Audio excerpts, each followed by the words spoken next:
जय श्री कृष्ण मित्रों। आज जो हम कहानी सुनेंगे वह गणेश जी की खीर वाली कहानी है, जो बच्चों से लेकर बड़ों तक सभी को बहुत प्रिय है। और हमारे यहाँ जो भी तीज त्योहार होते हैं, जब गणेश जी की कहानी कही जाती है तो ये कहानी सुनते हैं। चलो सुनते हैं गणेश जी की खीर वाली कहानी। एक बार गणेश जी एक छोटे बालक के रूप में चिमटी में चावल और चम्मच में दूध लेकर निकले। वे हर किसी से कह रहे थे कि कोई मेरी खीर बना दो, कोई मेरी खीर बना दो। एक बुढ़िया बैठी हुई थी। उसने कहा, ला मैं बना दूं। वह छोटा सा बर्तन चढ़ाने लगी।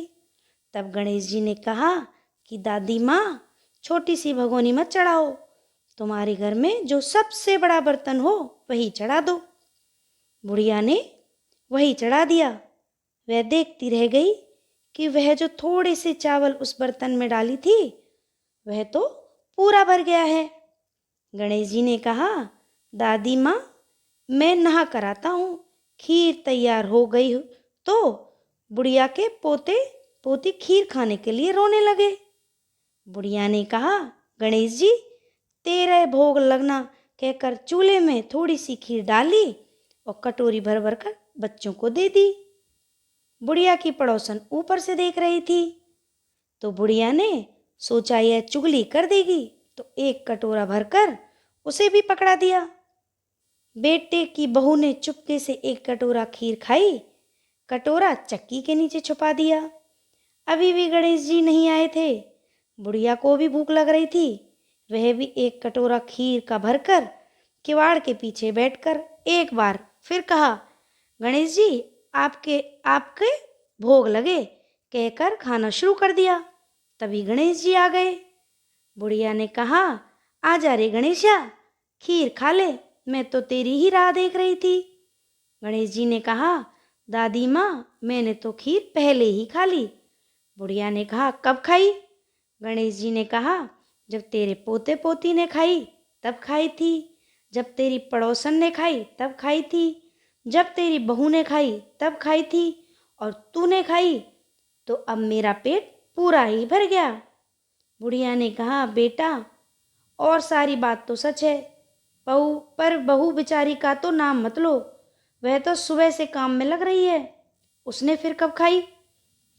गणेश जी ने कहा, चाची के नीचे चाखी के नीचे देख, झूठा कटोरा पड़ा है, और तूने तो मेरे भोग लगाया था, वैसे ही खा गई।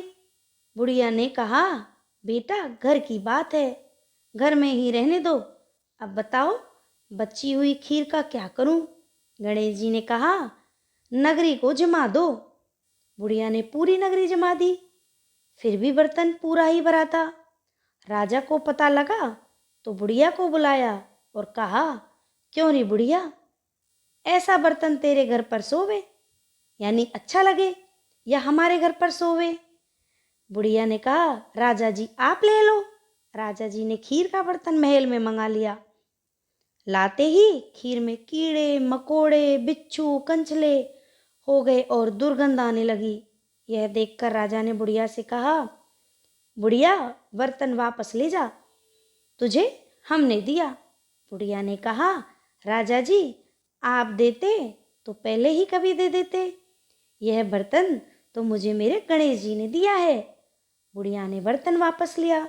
लेते ही बर्तन सुगंधित हो गया। घर आकर बुढ़िया ने गणेश जी से कहा, बची हुई खीर का क्या करें गणेश जी? गणेश जी ने कहा, झोंपड़ी के कोने में खड्डा खोदकर गाड़ दो, उसी जगह सुबह उठकर वापस खोदोगी तो धन के 2 चरे मिलेंगे। ऐसा कहकर गणेश जी अंतर्ध्यान हो गए। जाते समय झोंपड़ी के लात मारते हुए गए तो झोंपड़ी के स्थान पर महल हो गया। सुबह बहू ने फावड़ा लेकर पूरे घर को खोद दिया तो कुछ भी नहीं मिला। बहू ने कहा, सासू जी, थारो गणेश जी तो झूठो है। सास ने कहा, बहू, मारो गणेश जी झूठो तो नहीं है, ला मैं देखूं। वह सुई लेकर खोजने लगी तो टन टन करते 2 धन के चरे निकल आए। बहू ने कहा, सासू जी, गणेश जी तो सांचे ही हैं। सास ने कहा, गणेश जी तो भावनाओं का भूखा है। हे गणेश जी, जैसे आपने बुढ़िया को दिया वैसे सबको देना। विनायक जी की यह कहानी कहने वाले, हुंकार भरने वाले, आसपास सुनने वाले सबको देना। जय हो गणेश जी महाराज।